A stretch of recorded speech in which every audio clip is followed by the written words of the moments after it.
Ok. Donc ça c'est la dernière partie avant. En fait, je vais parler des élargissements. Je vais parler un petit peu des dessins animés, de la télévision rapidement. Je vais parler rapidement du cinéma, du monde du sport et j'aurai fini avec cette partie-là. Et puis demain, on abordera les conséquences de ces choses-là dans nos vies. J'en ai déjà un peu parlé. Et puis l'alternative qui nous est offerte. Alors, cet homme-là que vous voyez ici est un franc-maçon. Ça ne ressemble pas vraiment à l'image traditionnelle qu'on a des francs-maçons. Il s'appelle Ron Zulu, et vous le voyez ici. Là, il est avec le souverain grand inspecteur général de la Californie, Douglas Limon. Donc, franc-maçon de 33e degré. Et lui-même, Ron Zulu, vous le voyez, porte le couvre-chef des francs-maçons de 32e degré. Alors ici, vous le voyez à la journée où il a été investi maître maçon avec... Ça, c'est Chicken George dans Kunta Kinte. Ici, ce que je trouve intéressant sur cette photographie-là, c'est une photographie qui est prise lors d'une réception donc maçonnique. Ce sont des maçons qui se retrouvent. Et puis, il y a Ron Zulu, et puis en face de lui, vous avez un autre maçon qui est habillé comme un bouddhiste.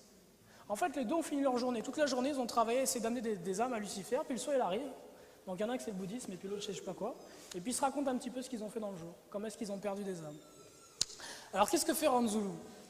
Ron Zulu, que vous voyez ici avec son couvre-chef de Black Shriner, c'est lui notamment qui a travaillé sur le plateau de Blade, c'est lui qui faisait les tatouages qu'il y a dans le film Blade de Wesley Snipes. Alors je vais passer. Juste un petit rappel par rapport à ce qu'on disait la dernière fois dans l'encyclopédie de la franc-maçonnerie par Albert Gallatin Mackay. Ce qu'on apprend sur le continent de l'Afrique, c'est que Haïlé Sélassié, l'empereur, préparait l'établissement de loges franc-maçonniques en Abyssinie, l'ancienne Éthiopie, peu de temps avant sa conquête par les Italiens. Donc Haïlé Sélassié est un franc-maçon du plus haut degré. Je vais passer ça, Ok. Ici, vous avez Beniman. Beniman qui fait ce signe-là, qui représente l'équerre et le compas, et au milieu, c'est quoi qui apparaît?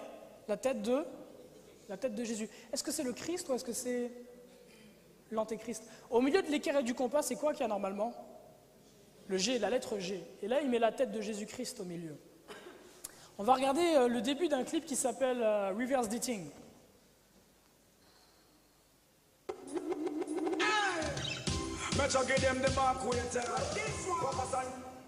Ok, est-ce que vous avez fait attention à ce que Beniman fait au début? Il se tourne, et puis il fait ça. Voilà ce qu'il est en train de pointer. L'aigle à deux têtes, le Double Dead Eagle. Le symbole des francs-maçons de 32e et 33e degré.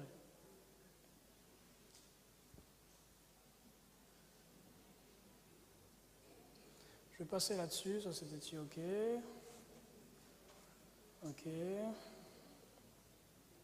Ok. Juste revenir en arrière, il y a quelque chose d'intéressant.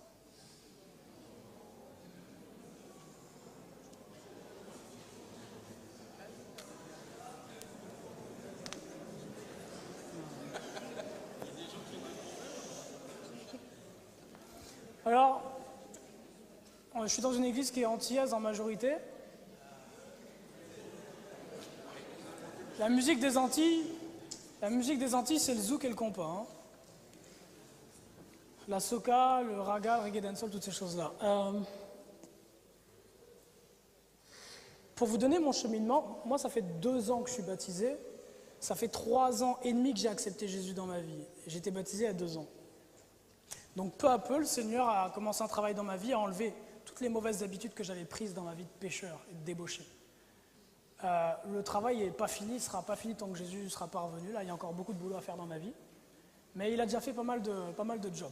Il a changé beaucoup de choses. Ça s'est fait peu à peu. Pour vous donner mon témoignage personnel, quand j'ai commencé à donner ces conférences-là, en 2009, à l'Université du Québec à Montréal, puis à l'Université de Montréal, à l'époque, je parlais du hip-hop et toutes ces choses-là, et j'abordais pas le zouk ou le compas. Je me disais, en fait, ce que je pensais, c'est qu'il y a pas mal de musique zouk et tout ça qui sont débauchées, mais il y en a certaines qui parlent de l'amour entre un homme, puis une femme, puis c'est joli, puis c'est plutôt, si on regarde le Cantique des Cantiques, c'est un peu comme ça, et fait que ça plairait à Dieu, je pense. Mais ce qui s'est passé avec le temps, c'est qu'à chaque fois que j'écoutais du zouk et du compas, déjà j'ai remarqué une chose, c'est que mon esprit n'était pas aux choses de Dieu, il était aux choses charnelles. Je tombais dans une sorte de mélancolie, je pensais à mes ex ou aux femmes, à toutes ces choses-là. Et j'étais incapable de me mettre dans l'étude de la parole de Dieu, incapable de me mettre dans la prière. Et je sentais l'Esprit de Dieu, je ne sais pas s'il y en a quelques-uns d'entre vous qui ont déjà expérimenté ça.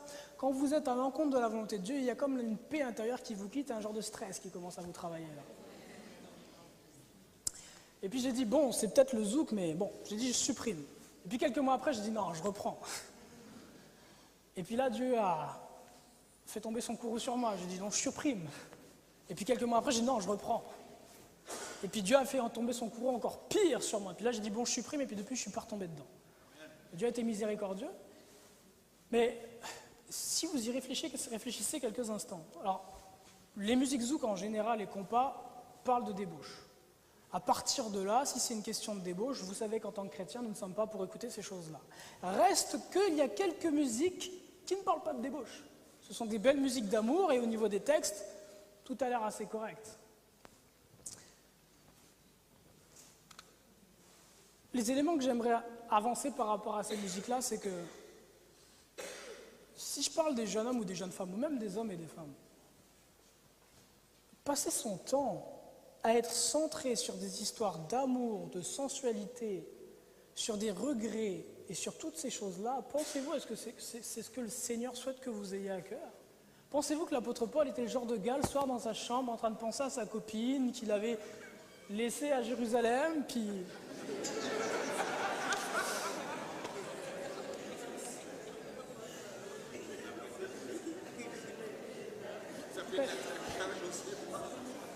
Mais aujourd'hui, écoutez, et quand je le dis, je me regarde aussi rétroactivement du travail que Dieu a fait en moi.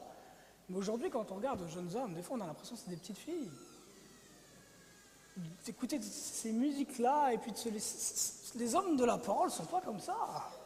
Abraham, c'était pas un gars comme ça, c'était un bonhomme, là. L'apôtre Paul dit, soyez des hommes, soyez des hommes. Et même au-delà de ça,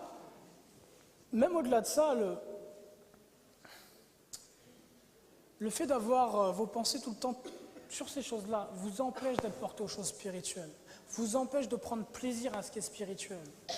C'est pas que les relations entre un homme et une femme d'amour sont mal, mais il y a un moment pour toute chose. Et le problème, c'est qu'avec la musique, votre baladeur, vous l'amenez partout, votre chaîne IFI ou quoi que ce soit, et cet environnement, cette pensée-là vous suit partout et vous n'êtes plus aux choses du Seigneur. C'est le premier point. Le deuxième point, c'est qui sont les personnes qui chantent ces choses-là? Parce que quand il parle d'une relation entre un homme et une femme, est-ce qu'il parle d'une femme avec laquelle il est marié? Alors on peut faire des suppositions. Oui, c'est un homme pas marié qui parle de couples qui sont mariés. Bon, lui-même, le chanteur vit dans la débauche, mais là, le couple dont il parle, c'est un couple qui est marié puis qui... Non. À chaque fois, ça parle de couples qui vivent dans la débauche. Même quand les histoires ont l'air belles. Et puis enfin, il dit dans 1 Jean 2, verset 15, « N'aimez point le monde, ni les choses qui sont dans le monde. Si quelqu'un aime le monde, l'amour du Père n'est pas en lui. » Si quelqu'un aime le monde, l'amour du Père n'est pas en lui. L'équation que vous avez à faire, elle est simple. Est-ce que le chanteur qui est là, c'est un chanteur qui est de Christ ou qui est du monde? Est-ce que c'est l'esprit du monde qui l'anime ou est-ce que c'est l'esprit de Christ? Si c'est l'esprit du monde et que vous prenez plaisir à ces choses-là, l'amour du Père n'est pas en vous, dit la parole. Et c'est valable pour les émissions de télévision. Qui est derrière l'émission de télévision? Est-ce que c'est l'esprit du monde ou est-ce que c'est l'esprit de Christ? Et laissez-moi vous dire qu'on parle des séries télé, mais les informations, c'est la même chose. Je n'ai pas de télévision, je ne regarde pas la télévision, et pourtant, depuis les 6 dernières séances, j'ai essayé ici de vous expliquer comment le monde fonctionne concrètement. Et je vous ai appris des choses que vous ne connaissiez pas pour certains, sur le fonctionnement du monde. Pourtant, je ne regarde pas les informations à chaque jour. Je ne les regarde jamais. Et s'il y a quelque chose d'important à savoir, le lendemain au bureau, vous le saurez. Ils vous le diront. Ils vous le diront. Satan est malin. Le JT de 20h, là, c'est le premier élément qu'il va utiliser pour vous perdre. Tous les éléments qui sont dedans, vous n'avez pas besoin de les savoir. À quoi ça vous sert de savoir qu'il y a un type qui, dans l'autre, a assassiné ses 3 enfants et s'est pendu avec son chien? Ça sert à rien. Ça sert à rien. À quoi ça vous sert de connaître les histoires de cœur de Johnny Hallyday et puis sa séparation? Ça vous sert à rien. Et quand on parle quand on parle des guerres comme il y a en ce moment, quand on parle des guerres comme il y a en ce moment, ou les élections présidentielles par exemple, toutes ces choses-là, c'est une pièce de théâtre. Vous l'avez vu, on parlait la dernière fois des élections de 2004 aux États-Unis. John Kerry contre George W. Bush. L'un est démocrate, l'autre est républicain, mais les deux sont des Skull and Bones. Est-ce que c'est une élection? Et pourtant, tous les soirs, vous allez vous asseoir devant votre écran de télévision. Allez les démocrates, allez les démocrates, allez les républicains, allez les républicains. Au final, que ce soit l'un ou l'autre qui gagne, c'est la même chose. C'est une pièce de théâtre. Et pour quelle raison? Parce que Satan veut vous amener à vous concentrer, à mettre vos énergies dans des choses qui sont vaines, vous faire perdre votre temps, vos énergies. C'est la même chose pour les élections qu'il y a présentement en France. Notre royaume n'est pas de ce monde. Ce n'est pas votre problème de savoir si c'est Sarkozy ou Hollande qui sera élu. Votre Dieu, votre Seigneur à vous, c'est Christ. Peu importe que Sarkozy ou Hollande soient en place. Son règne prendra fin dans 4 ans de toute façon. Le règne de Christ, lui, est éternel.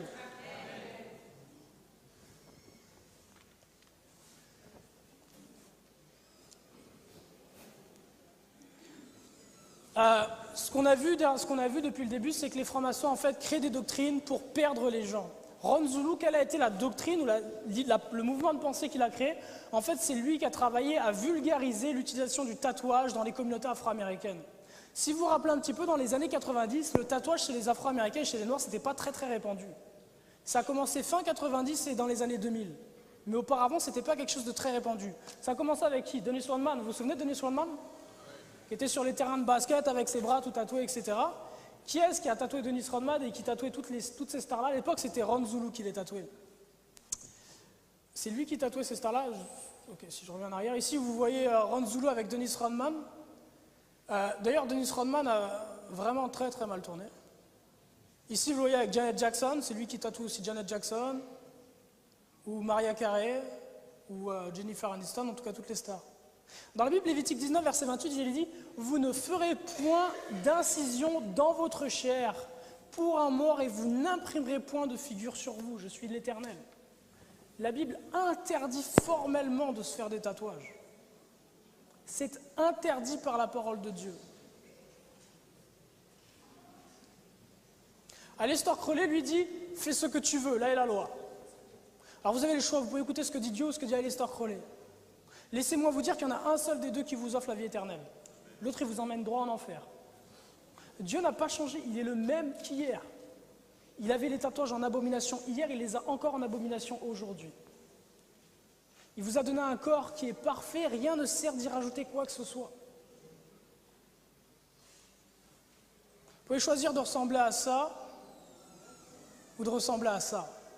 Je ne sais pas ce qui vous semble mieux là, mais moi personnellement j'ai fait mon choix. Ça, c'est les hommes d'aujourd'hui. Sucrés, sensuels, tout nus.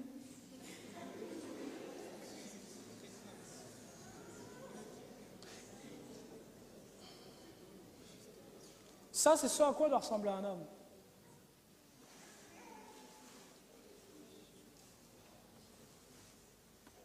En tant que jeune homme,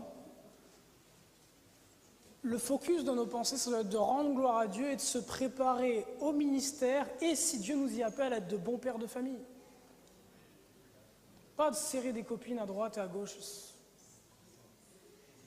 On en parlera demain de ça.